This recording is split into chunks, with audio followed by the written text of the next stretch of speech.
सैयद मोहम्मद अजीज नबी वो सुरीले गायक जिनकी आवाज़ ने 80 और 90 के दशक में लोगों का ध्यान अपनी तरफ ऐसा खींचा कि लोग कभी भी उनकी आवाज़ को भूल नहीं पा रहे हैं।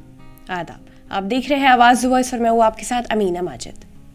मोहम्मद अजीज 2 जुलाई 1954 को कोलकाता शहर में एक गरीब मुस्लिम परिवार में पैदा हुए। बचपन से ही मोहम्मद अजीज को गाने का और ख़ास तौर पर रफ़ी साहब के गाने का शौक़ बहुत था।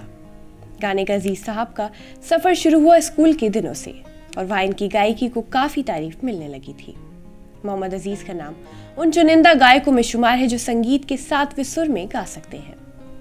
एस चंद्रशेखर के निर्देशन में बनी फिल्म आज़ाद देश के गुलाम में लक्ष्मीकांत प्यारेलाल के संगीत के सारे शिकवे गिले भुला के कहो गाना मोहम्मद अजीज ने संगीत के 7वें सुर में गाया।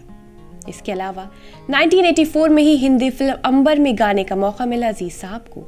इसी दौरान मोहम्मद अजीज की मुलाकात संगीतकार अनु मलिक से हुई और फिर 1985 में अनु मलिक ने मोहम्मद अजीज के सामने अमिताभ बच्चन की फिल्म मर्द में मर्द तांगे वाला गाना गाने का प्रस्ताव रखा। मोहम्मद अजीज ने जब ये गाना गाया तो पूरा हिंदी सिनेमा उनकी आवाज़ का दीवाना हो गया। इसके बाद मोहम्मद अजीज ने गोविंदा, ऋषि कपूर, सनी देओल जैसे एक्टर्स को अपनी आवाज़ दी और लता मंगेशकर, आशा भोसले जैसे कई बेहतरीन गायकों के साथ गाने भी गाए जो बहुत हिट रहे। मोहम्मद अजीज उन गायकों में से हैं जिन्होंने हिंदी के साथ साथ क्षेत्रीय संगीत में भी काम किया। कोलकाता में परवरिश होने की वजह से मोहम्मद अजीज का बंगाली और उड़िया भाषा पर अच्छी पकड़ थी। इसी वजह से बंगाली और उड़िया फिल्म इंडस्ट्री में भी वो कामयाब हुए।